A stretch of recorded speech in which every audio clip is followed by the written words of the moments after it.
Hi friends, welcome to Saritha's vlog. எல்லோரும் எப்படி இருக்கீங்க? நல்லா இருக்கீங்களா? இன்றைக்கி வந்து பார்த்திங்கன்னா நான் வந்துட்டு இனிப்பு போண்டா செய்ய போகிறேன். அதாவது டீ கடைங்கள்லாம் போய் பார்த்திங்கன்னா உருண்டையாக வந்துட்டு இனிப்பு போண்டா இருக்கும். அந்த இனிப்பு போண்டா ரொம்ப டேஸ்ட்டாக இருக்கும்.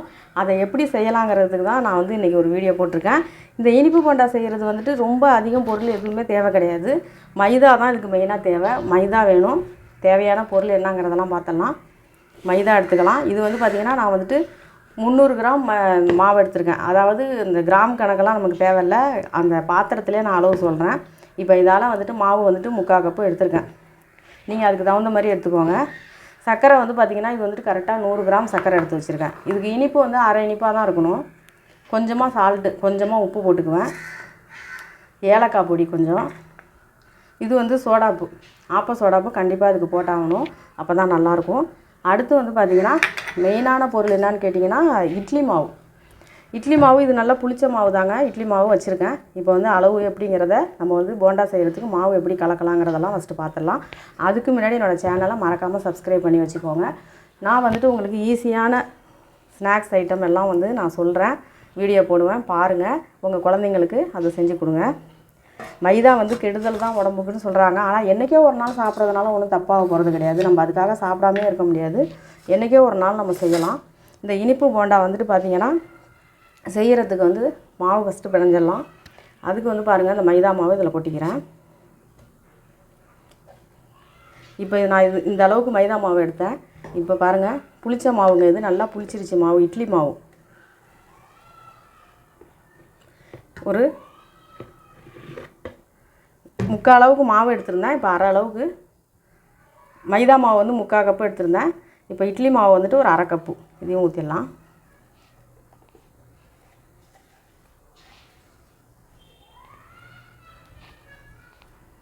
அடுத்து வந்து பார்த்திங்கன்னா ஏலக்காய் பொடி, அதையும் போட்டுடலாம். சோடா, கொஞ்சமாக உப்பு கொஞ்சமாக, சர்க்கரை. இப்போ மாவு வந்து பிணைஞ்சிடலாம். தண்ணி வந்துட்டு இந்த மாவில் உள்ள தண்ணி வந்து ஃபஸ்ட்டு பிணைஞ்சிக்கலாம். பத்தலைன்னா கொஞ்சம் தண்ணி ஊற்றிக்கலாம். சோடாப்பு இதில் போட்டு தாங்க ஆகணும். எதுவும் என்ன தப்பாக நினச்சிக்காதீங்க. கண்டிப்பாக சோடாப்பு வந்து இதில் போட்டு தான் ஆகணும். இல்லைன்னா வந்துட்டு அந்த டீ கடையில் உள்ள அதை மாதிரி வராது.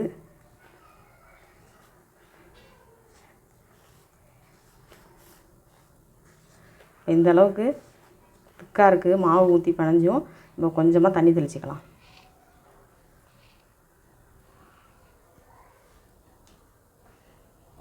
இப்போ இந்த மாவு இருந்துச்சுல, அந்த கப்பிலே தண்ணி ஊற்றிக்கிறேன்.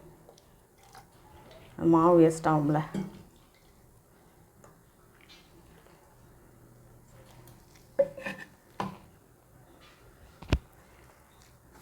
ரொம்ப தண்ணி ஊற்றிடாதீங்க.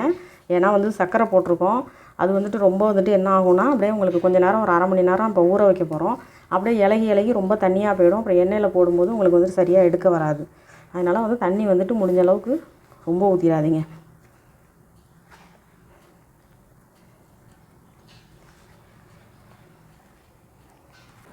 பாருங்கள், மாவு வந்து இது மாதிரி நம்ம பிணைஞ்சி வச்சுக்கணும். பாருங்கள், அந்த பாருங்கள் தண்ணியில் கையை தொட்டுட்டு நம்ம இது மாதிரி எடுத்தோம்னாக்கா இது மாதிரி நம்ம இதை மாதிரி போடுற மாதிரி இருக்கணும். இப்படி தான் இருக்கணும் மாவு. இது மாதிரி வந்து பிணைஞ்சி வச்சுக்கலாம். இப்போ நான் வந்து 20 நிமிஷம் நல்லா வந்துட்டு ஊற வைக்க போகிறேன். டைம் இருந்தால் அரை மணி நேரம் கூட நீங்கள் ஊற வைங்க. இதே வந்து நீங்கள் மைதா உங்களுக்கு பிடிக்காதுன்னா கோதுமை மாவில் கூட நீங்கள் இதே மெத்தடில் நீங்கள் ஊற வச்சு நீங்கள் போண்டா செய்யலாம். இப்போ வந்து நல்லா ஊறட்டும். நான் மூடி வச்சிட்றேன். மாவு வந்து பாருங்கள், நல்லா வந்துட்டு நான் 20 நிமிஷம் ஊற வச்சுட்டேன்.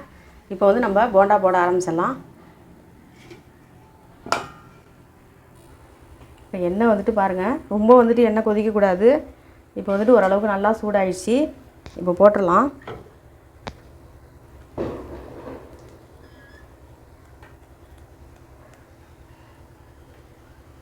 பாருங்கள்,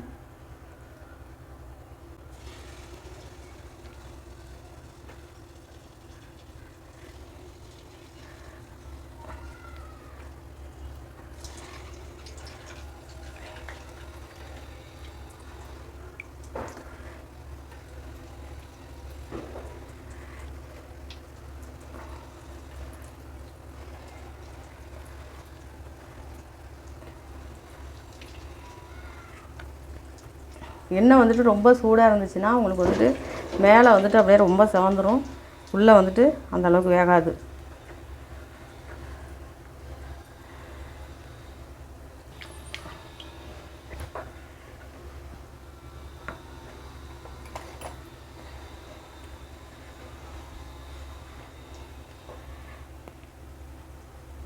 இப்படி போட்ட உடனே வந்துட்டு டக்குன்னு பரட்டாதீங்க. இப்படி மேலே வந்ததுக்கப்புறம் இப்படி பரட்டி விடுங்க.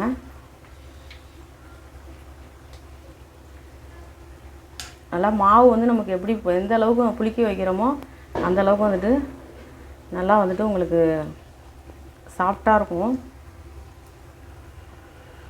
உள்ளே நல்லா பொசு பொசுன்னு இருக்கும். அப்போ இது பனியார கம்பி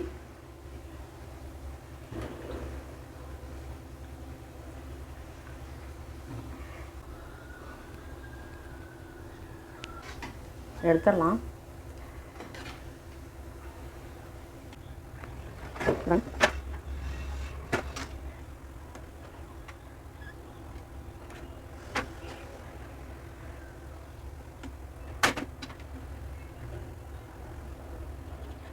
பாருங்க எடுத்தாச்சு. இது மாதிரி எல்லாமே போட்டு எடுத்துடலாம். சூப்பராக வந்து போண்டா செஞ்சாச்சு. நீங்களும் இதுமாரி செஞ்சு பாருங்கள். உங்களுக்கு மைதா மாவு பிடிக்கலனாக்கா கோதுமை மாவில் கூட நீங்கள் செய்யலாம். இந்த வீடியோ பாருங்கள், பார்த்துட்டு உங்களுக்கு எப்படி பிடிச்சிருந்ததுனாக்கா லைக் பண்ணுங்கள், ஷேர் பண்ணுங்கள், சப்ஸ்கிரைப் பண்ணுங்கள். இது சூடாக இருக்குது, மேலே உள்ளது ஆறுன போண்டா. இதை உடச்சி பார்ப்போம்.